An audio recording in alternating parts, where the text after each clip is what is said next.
Hey guys, it's Megan from Earthy Elements Energy Healing, and I'm here to do a quick tutorial on how to safely use one of our mini sage bundles.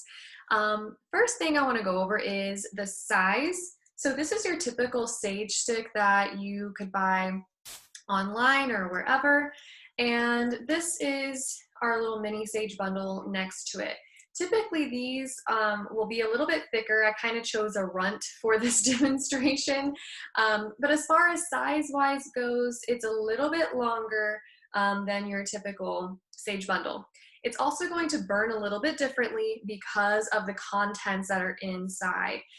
Very important that you just go, when you order these or buy them at a trade show or whatever, is pay attention to the ingredients that are inside. For example, if it has dried rosemary in it or something like sweetgrass or both, it's gonna catch fire pretty quickly, and it's gonna be a little bit more flammable than what you're typically used to with this. So a lot of people ask me too, what's with the crystal? They're beautiful. What's the deal with that? So crystals help to amplify your intention. So here I have a stick of selenite. As you can see, it's really shiny and beautiful. But selenite helps to promote angelic peace and protection. So if that is an intention of someone's that they want for their space, then I would suggest having that. Definitely don't need a crystal. But I like to include them in some of my wraps just for that extra boost for your intention. I will also fasten them on the bundle itself in a way where you can untie it and actually take it off of the wrap while you're burning this. And you can keep the crystal in your pocket. You can put it on your night table, whatever you want to do with it. But that's what the crystal is all about. It's all about amplifying your specific intention for the space or for the person that you're giving it to. So the next thing is how to sage. A lot of people are like, these are beautiful, I love them, but I have never saged before. What do I do? So I'm going to just go through kind of what I like to do. Again, this is personal preference. Not everyone, not every healer or anyone who sages is going to have the same exact thing. But this is what I typically like to do. So before I start cleansing, number one, I set my intention that I'm going to keep in mind the entire time while I cleanse someone's space or my own.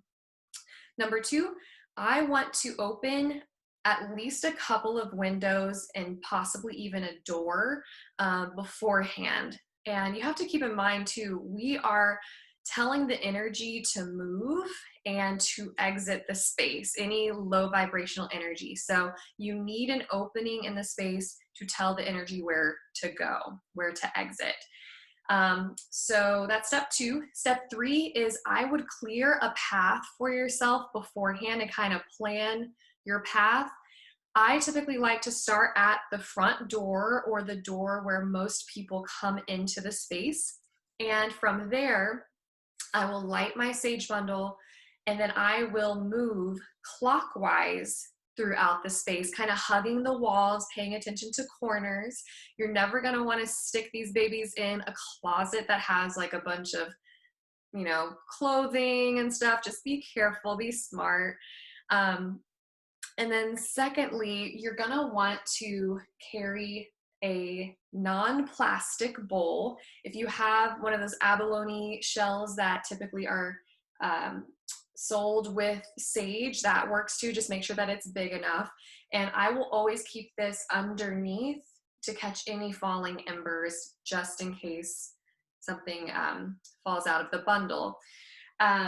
So move around clockwise in your space. If you have a second story, wherever that staircase kind of just naturally comes into your path, go ahead and take it upstairs, hug the walls in a clockwise fashion, make your way back downstairs, and then continue on the first floor.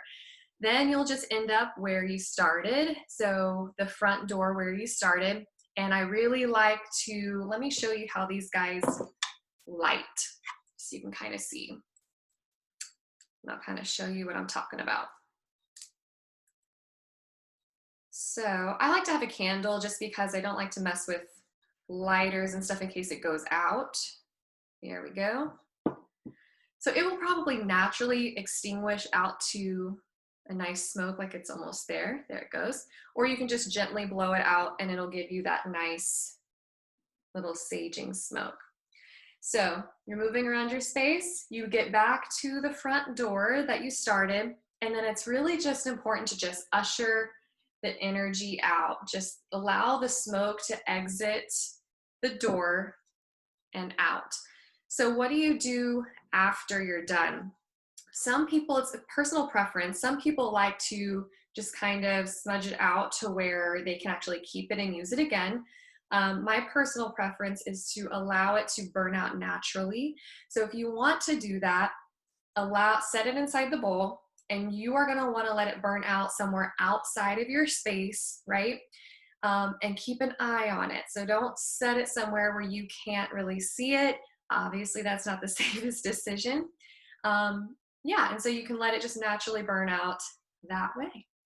And that's it. So then you can close all your windows and just fill it with light and love.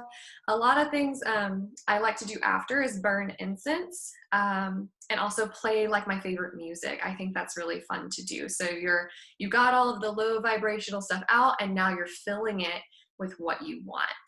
So that's just a good little go-to routine that I tell people if they're new to saging. Anyone can do it as long as you have sage and an intention. Yeah. So I hope that this was helpful. If you have any questions whatsoever, please reach out to me. Facebook, Instagram, website, email. Yeah. So I hope you guys have a fabulous day, and I hope that this was helpful. Light and love.